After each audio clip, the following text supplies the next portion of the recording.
Alright, the last section.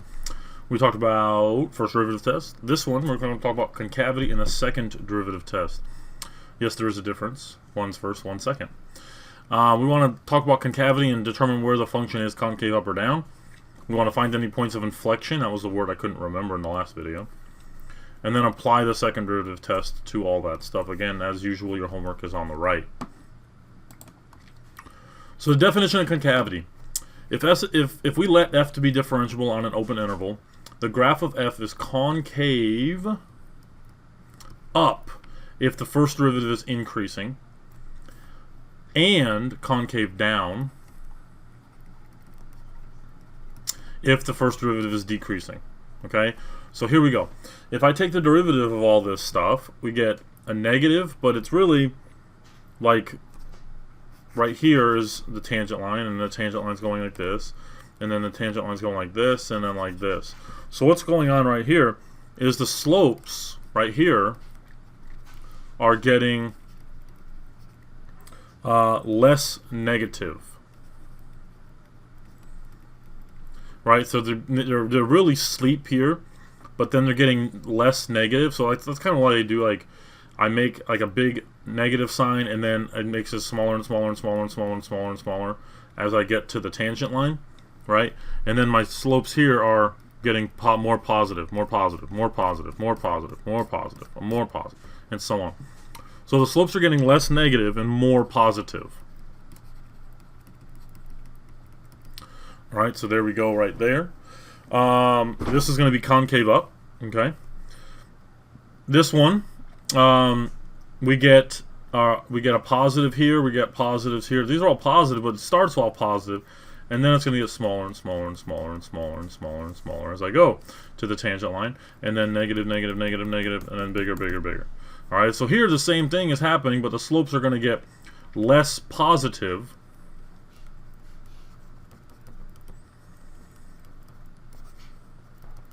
and then more negative. All right, until we get and do all of our stuff there. So how do we do this? How do we actually test for concavity? So testing for concavity, we have two things. One, we have to find the double derivative now. If the double derivative is greater than 0, then the graph is concave up. If the double derivative is smaller than 0, then it's concave down. It's pretty self-explanatory.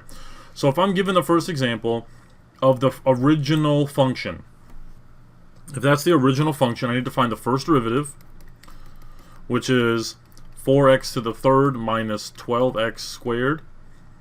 Then I find the second derivative, because that's the one I care about for concavity. So I get 12x squared minus 24x. I'm going to take this and equal it to 0. I'm going to solve. I'm going to take out a 12x. I get x minus 2 equals 0. So x is equal to 0 and 2. So those are my two critical points of where my concavity could potentially change from up or down. Okay? So what do I do now? I'm doing the same thing as I did in the first derivative test, but you're going to test with a second derivative.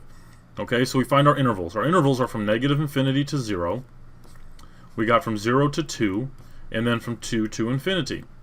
And my test values are going to be from inside the interval. Negative 1, 1, and 3, we'll say.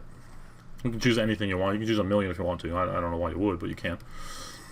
And so, instead of writing f prime right there, I don't really care what happens at f prime, because I would technically need to find out what this is to be 0, and maybe I might add some more critical points to that, because I don't really need to know the first derivative right now. So if I plug negative 1, that's positive, that's going to be positive. If I plug positive 1, that's going to be negative, and if I plug that, it's going to be positive. So it's going to be concave up on the intervals from negative infinity to 0 and from 2 to infinity, and then concave down on 0 to 2. Okay? Again, that's pretty self-explanatory. It's not terribly too difficult here. Points of inflection. If we let f be a function that's continuous, and then let c be some point on that interval, if the graph of f changes concavity changes concavity at that point C, then it's called a point of inflection. Okay, it's got to change concavity. So it's got to go from positive to negative or negative to positive in the double derivative. If your double derivative goes from positive to positive, that is not a point of inflection. Okay, great. Like Tony the Tiger. Great. Point of inflection, if C comma f of C is a point of inflection on the graph, then either the double derivative is equal to 0, or the double derivative does not exist at C. Okay? You could have one or the other. You could have both. It could be one or the other. But for the most part, you're probably going to deal more likely with that one. But this could happen. So determine the points of inflection and discuss the concavity of that graph. So we got to find the double derivative. So f prime of x is actually what I'm going to do is I'm going to take this, I'm going to distribute that x to the 2/3 through. So this is really x to the 1, so that's x to the 5/3, because I can add 3/3 to it, minus 5x to the 2/3, right? I can just distribute, and now it's easier to solve, or to find the derivative. So I get 5/3 x to the 2/3, minus, bring that out front, that's 10/3, x to the negative 1/3, right? And now find the double derivative. Bring that out front, that's 10/9, x to the negative 1/3, minus, bring that out front, actually it's going to be positive, 10/9, okay, x to the negative 4/3, 4, this is a 4. So I want to set that equal to 0. So I get 10 over 9x to the 3rd plus 10 over 9x to the 4/3. It's supposed to be a 4 again. I don't know why it does that to my 4s. Set that equal to 0. So hopefully we can see that this graph does not exist at what? At x equals 0. So it doesn't exist at x equals 0. So that could be some point of inflection. It could be. It might not be. And so now I want to, I'm going to set these equal to each other. So I'm going to set these equal, but this is going to be a negative. Okay, so get rid of that. I'm going to multiply crossways. So I get 90x to the 4/3 equals negative 90x to the 1/3. Because I can do that. I'm going to divide by 90, so those are gone, right? This is just a negative 1. Cool. And then what am I going to do? Let's see. How do I want to solve this?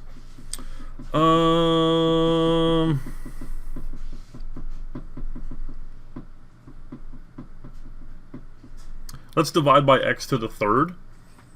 Okay, if I divide by x to the 3rd, let's divide by x to the 3rd, to the 1/3, sorry. This becomes a 1, so this is now negative 1 over here. And then because I'm dividing by a fraction, 4/3 divided by a 1/3, when I subtract those, that's actually going to be 3/3 or just 1. So this is x to the 1 equals negative 1. So there's our value right there. Because we already said that x cannot equal 0, I already took that in. I already took that that number. Like I already checked the value, so I can divide by that because I can't. I'm saying that it doesn't equal 0. I'm not saying it equals any other number other than 0. So that's why I can do that. And so now I get two values. I'm going to do some erasing right here, so hold on. Okay, hopefully you're back with me. So I have two critical values, two critical points. I have my second derivative. Now let's do our little test. So negative infinity to negative 1 is one interval. I got negative 1 to 0, and then 0 to infinity. So we find our test values. So we got, use negative 2, negative 0.5, and then 1. Let's see. We got our f double prime. You can do the math. If I plug negative 2 into there, I get a negative value. And negative 0.5, if I plug that in there, I get a positive. And then at 1, if I plug that in, I also get a positive. So the graph is concave down from negative infinity to 1. Okay, And then it's concave up. So at 0, remember the function doesn't exist at 0, but my concavity doesn't necessarily change, but it is still concave up in those two values. So it is concave up there, so we're going to have to say concave up. And we cannot say from -1 through infinity, because at 0 it doesn't exist, so we have to use that as a bound. So -1 to 0, union 0 to infinity. And then, do I have a point of inflection? The only POI, point of inflection, is at x equals -1, because this is where it changes from negative to positive. Here it doesn't change at all. Plus the graph doesn't exist at x equals 0 because it's going to be a vertical. Actually, well, it doesn't exist in the double derivative at 0. It does exist at 0, but not at the double derivative. Okay. Fantastic. Let's go to the last whatever, however many there are there. Okay. So the second derivative test is basically what we were just doing.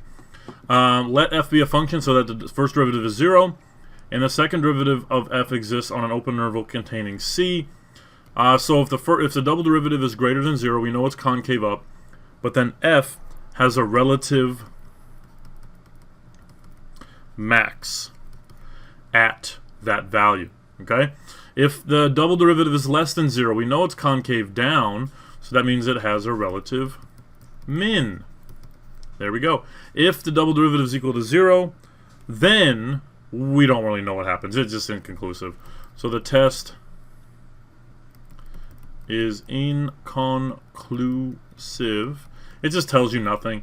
You have to use the first derivative test instead. This does not mean that there's no min or max. It just says that this test doesn't work. Okay, so you have to go back to the first derivative, but we're already finding the first derivative anyway, and so it's really easy to plug in that value, whatever made that value 0, plug it into the first and figure out what's happening there. So it's not too much more work, because it's really not much work at all, really. All right, last example.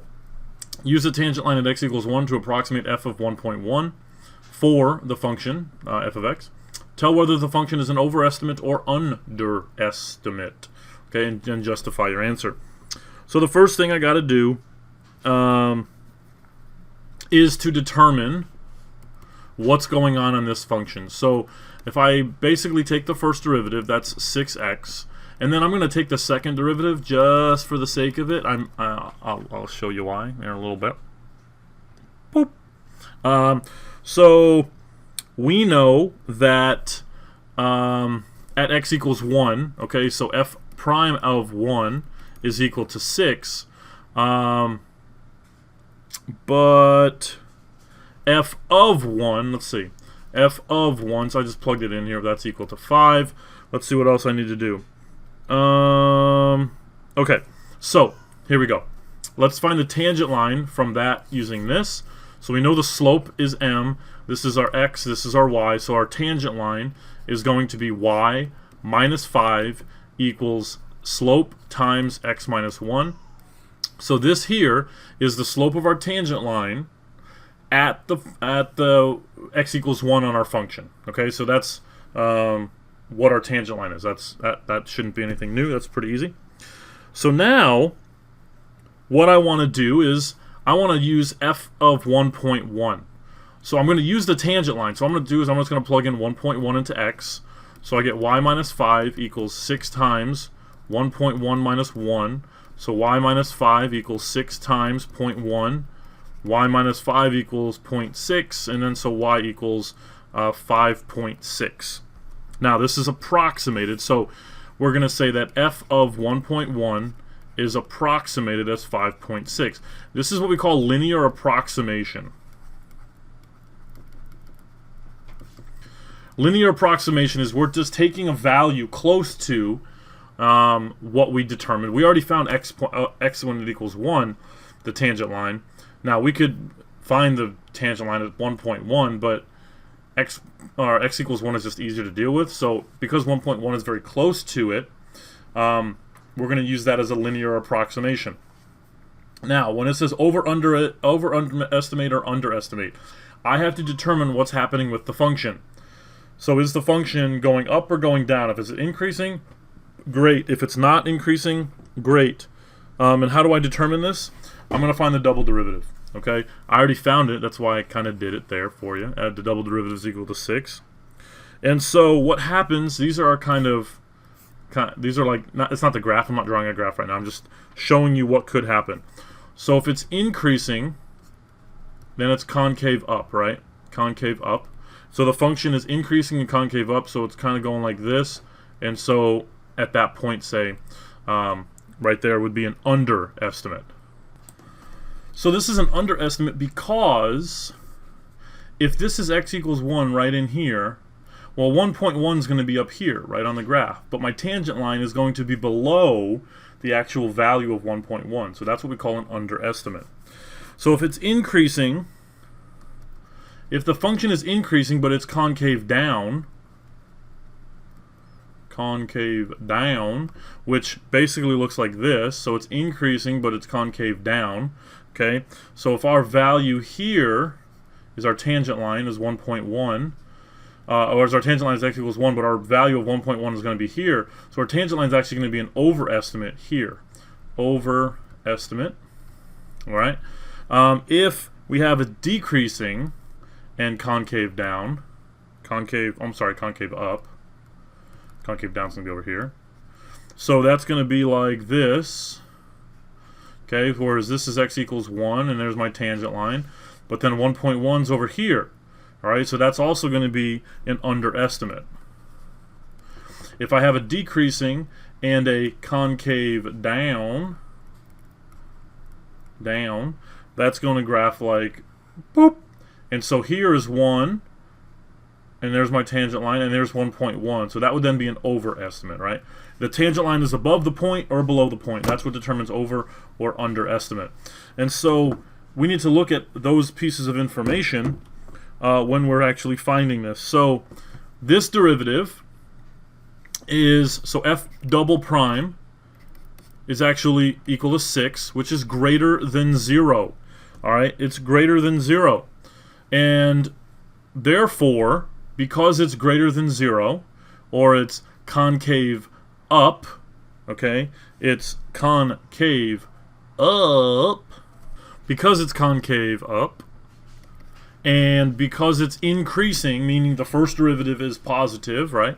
So the first derivative is positive, it's greater than 0, so it's increasing, and it's concave up, so therefore, our estimate right here, f of 1.1, is approximated as 5.6. This is an underestimate.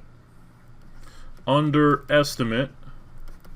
Because the graph is increasing, right, and it's concave up. And so because if it was increasing and concave down, then it would be your overestimate, right? So we can, if you wanted to plug this in, you could actually see that. But if you actually plugged 1.1 into the original function, okay, you'd actually get like 5.63. So that's pretty crazy in terms of how accurate that was, because it was really close to 1. Later on, it probably would be very different. But if x was higher, if x was like 100 or something. But so there we go, linear approximation, underestimate. Because it's increasing and it's concave up on that interval, or at that point, therefore, boom goes the dynamite. Deuces.